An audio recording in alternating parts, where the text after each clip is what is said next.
Halo kawan-kawan guru, di kesempatan ini saya ingin membahas tentang bagaimana peranan artificial intelligence dalam kehidupan kita sehari-hari, terutama dalam menunjang melaksanakan pekerjaan sebagai seorang pendidik atau guru.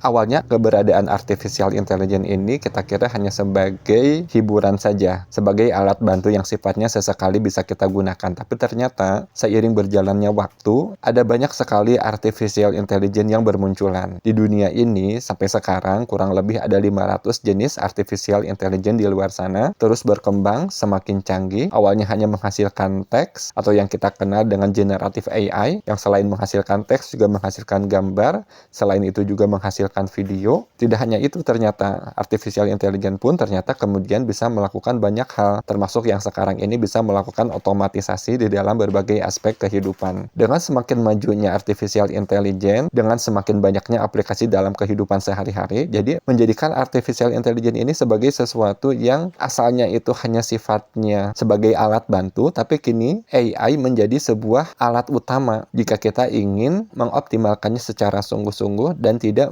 menjadikannya sebagai sebuah alat yang menggantikan posisi kita. Di beberapa video YouTube, barangkali kawan-kawan pernah melihat bagaimana beberapa rekan pendidik itu sudah berupaya untuk memberdayakan artificial intelligence untuk membuat RPP atau modul ajar misalnya. Hal itu menunjukkan betapa artificial intelligence itu bisa sangat membantu dalam mengerjakan pekerjaan sehari-hari. Tapi saya berpikir ini tentang bagaimana kita berasumsi dan berinteraksi dengan artificial intelligence ke depannya. Apakah kita benar-benar akan bergantung kepada artificial intelligence, ataukah kita sebetulnya adalah seseorang yang layak digantikan oleh artificial intelligence secara keseluruhan? Tentu kita tidak ingin hal ini terjadi. Kalau hal ini terjadi, maka institusi pendidikan bisa jadi nanti akan menganggap tidak lagi diperlukan guru dalam wujud manusia. Yang mereka perlukan adalah artificial intelligence. Apakah wujudnya itu dalam bentuk komputer, ataukah dalam bentuk robot, atau dalam bentuk manusia yang justru isinya itu bukan manusia, tapi robot yang menyatu dengan artificial intelligence. Oleh karena itu, sangat penting untuk mendudukan dulu asumsi kita nih, sebagai pendidik, sebagai orang yang punya akal, bagaimana asumsi kita terhadap artificial intelligence, agar artificial intelligence itu sifatnya benar-benar membantu kita, mengoptimalkan kinerja kita, memaksimalkan kemampuan berpikir kita sebagai seorang guru, bukan malah menggantikannya.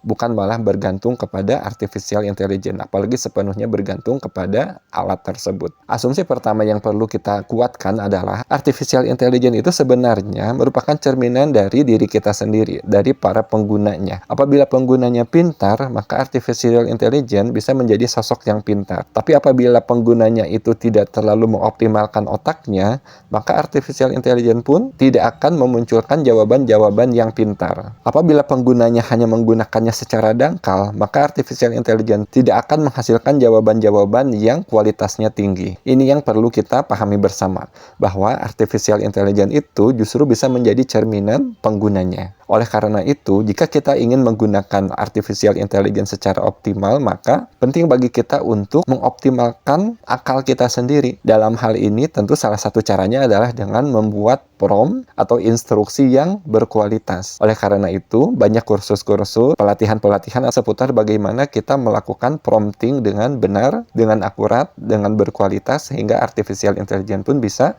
memberikan jawaban-jawaban yang berkualitas. Namanya prompt engineering. Oh ya, saya ingin membatasi bahwa artificial intelligence yang kita bahas ini adalah yang disebut dengan generative artificial intelligence. Yang biasa sehari-hari kita kenal itu adalah contohnya Gemini, kemudian Cloud, dan lain sebagainya. Artificial intelligence atau AI ini kemudian asumsi berikutnya, alat ini sebetulnya tidak punya pemahaman sejati. Alat ini tidak memahami seperti bagaimana manusia itu memahami. Ia hanya memprediksi kata berdasarkan pola-pola yang kita berikan melalui prompt itu. Lalu dia generate atau menghasilkan informasi berdasarkan informasi yang sudah dia dapatkan melalui training yang disusun oleh penggunanya, yang disusun oleh pengembangnya. Artinya, pemaknaan itu tetap fungsinya dilakukan oleh otak manusia, kita sebagai pengguna AI. Jadi kita tetap perlu menjadi sosok yang terus memaknai, terus memberikan interpretasi terhadap produk-produk yang dihasilkan oleh AI. Kemudian, artificial intelligence ini bisa menghasilkan produk yang salah, dan salahnya itu sambil berhasil meyakinkan. Artinya AI ini tetap terdengar logis, tetap terdengar bagus argumennya dan rapi, tapi jawabannya itu sebetulnya salah. Dari mana kita tahu salah? Oleh karena itulah kita harus lebih tahu, lebih paham dibanding si AI itu sendiri. Kita tidak bisa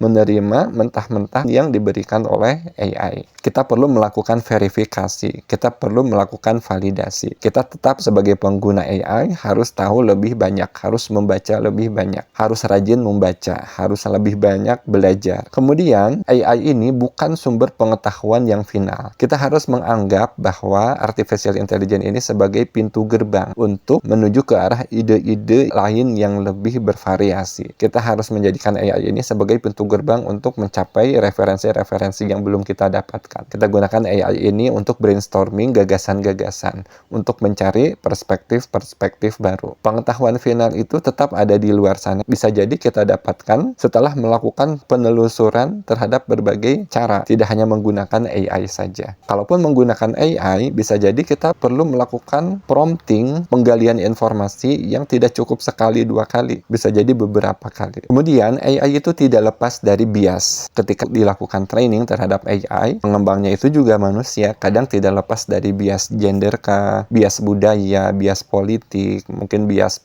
nilai tertentu. Jadi guru perlu tetap memberikan kontekstualisasi, bisa melakukan koreksi sesuai dengan konteks yang ada. Sekali lagi, tidak menganggap apa yang dihasilkan AI itu sebagai sebuah kebenaran mutlak. Kemudian AI ini dia tidak memiliki empati dan intuisi.